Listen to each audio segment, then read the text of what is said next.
Hi, welcome back. Thanks for tuning in. Good to see you. On this episode of Outdoor Zombies, I'm going to do a review of the Primus Classic Trail LPG stove, and I'm going to do a boil test. You heard it. Stick around.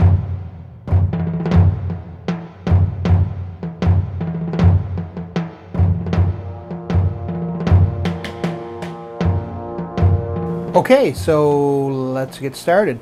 I'm just going to take the stove out of the stuff sack, and you can see from the condition of the stuff sack that I really haven't used this stove a lot. Not because it's a bad stove or anything, it's just I have some other gear that I was trying, stoves, and just never got around to it. I might take it out this weekend actually, since I am reviewing it. So there's the stuff sack, nice little stuff sack. This one's in great condition. So here we have the stove. Now we'll talk about the pros and the cons of this stove. The pros are which one may consider a con, but I'll put it in the pro category. It's made of stainless steel, and the main body, and the regulator and stuff, of course, is well, it has brass fittings, which is good. I don't think you really want to deal with anything else other than brass fittings for this. Industry standard. The other thing I like about this stove is it is simple to operate. You just light it. That's it. No pumping. You don't have a canister that you need to pump up. Once again, that could be considered a con, but we'll get to that later. But I'm going to just consider that as a positive to the stove. It simmers precisely. It has a nice simmer function on it, which I like. So if you're cooking something that requires simmering, then this stove will do the trick. Another thing I like about it is its low cost as far as the initial purchase of it. I bought this at mec.ca, Mountain Equipment Co-op, for $26. Not bad. Now that's not, of course, that's not factoring the fuel, which we'll get to in a moment. You know, since the fuel canister is there, let me just quickly go over. This is the smallest canister that I've seen that, you know, at MEC that I can buy for this.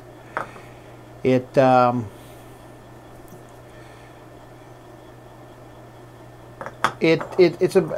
$5–6. I haven't calculated the gas mileage, so to speak, fuel mileage of this stove compared to you know, the stoves that you pump up. Something I'll look at doing in the future. It seems expensive, you know, chuck $5 for this, but whatever. I'm not going to really, I can't say. I don't have the numbers for my personal use to say that it's an expensive stove to operate. Now, you all out there may have data on that, then you can comment. I'd appreciate that. Now, so yeah, so the positive aspects of the stove. Let's before we get into the cons, let's discuss the just the specs on the stove. It weighs 227 grams. Not going to comment on the pro or con of that. It puts out apparently 10,000 BTUs, so that's pretty good. You know, it'll get stuff boiling pretty efficiently, pretty quickly. There's no windscreen, so let's move into the cons so I can talk about all that stuff there. It is a bit heavy for anyone who's into ultralight. As I mentioned, it's 227 grams, and that is just for the stove and the regulator. That's it. Then you got to factor in the rest of your cook kit. You got to factor in the fuel, and you have to factor in the pot that you're going to cook in. So it's going to quickly become quite heavy if you're into ultralight. I'm not a heavy ultralight practitioner. I'm getting there, just because I'm getting tired of carrying heavy packs. It just takes away from the fun. Although in the winter I do have to pack extra gear. Being up in Canada, it gets pretty cold out, and I don't have super ultralight clothing, which I need to work on, but that's another conversation. Another con of this stove is it doesn't function well at below zero temperatures at low or medium altitudes.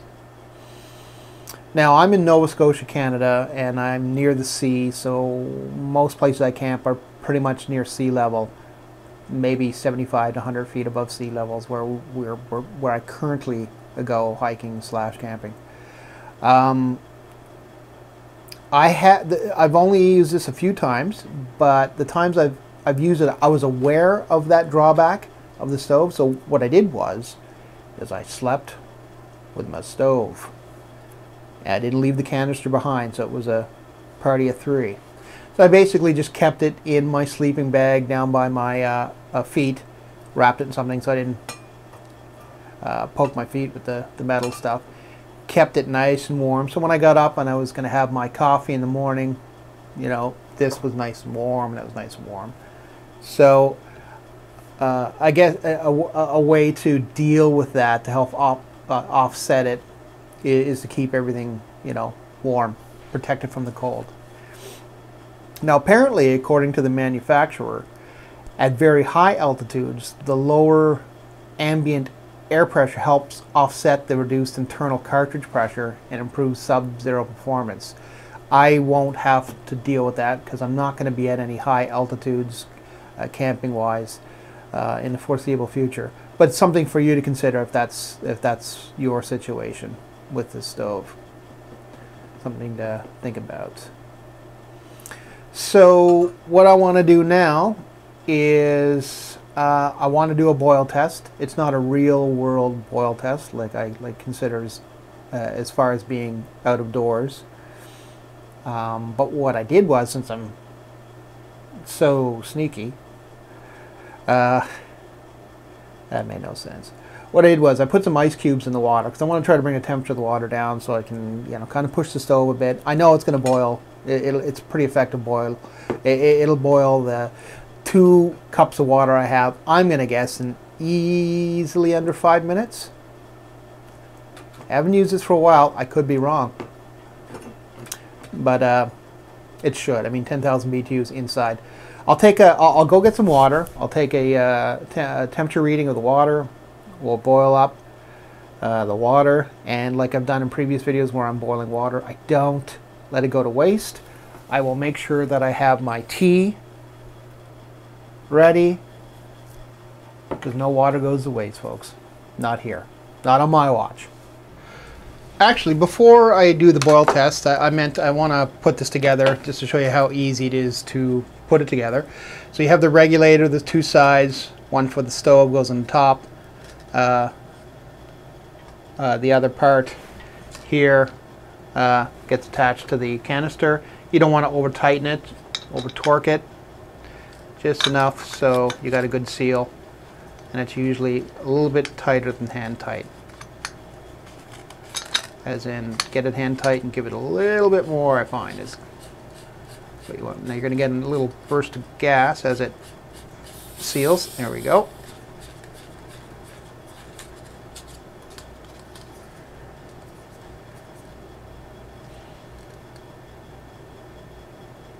There, perfect. And then the stove just screws on top.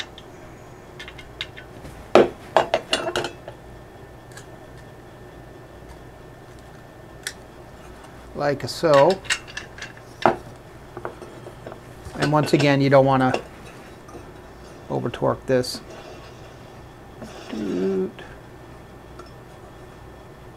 Perfect. Okay.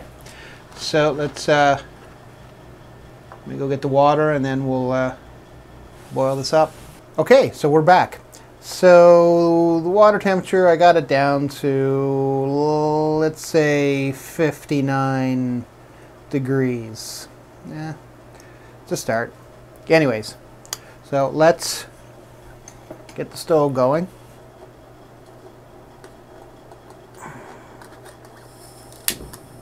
Okay, you see how easy it is to light. Now you're gonna need your own. Let's start this. You're gonna really need a windscreen.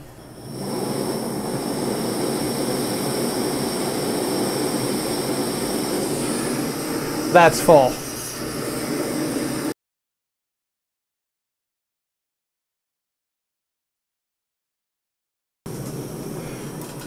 And 3 minutes exactly to boil 2 cups of water. So let me shut it off. Whoopsies. Yeah, 3 minutes. Almost dead on.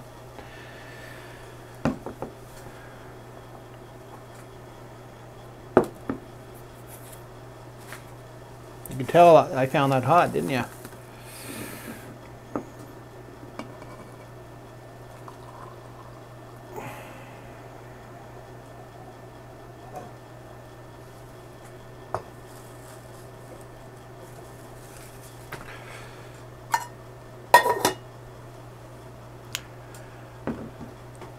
I should have stopped that. So 3 minutes. Overall thoughts of the stove. I like the stove, and since I haven't used it for a while and I've seen how quickly it just boiled that, I might use it this weekend. I mean, I have it just as well to use it.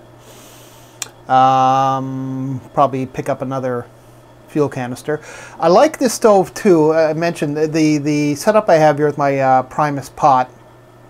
Everything fits inside, including the fuel container, stove, all inside of it, so I can, you know, pack my entire cook system in the pot and then put it into the stuff sack, which has seen better days. Duct tape, I tell you, it's the best. Fixes anything.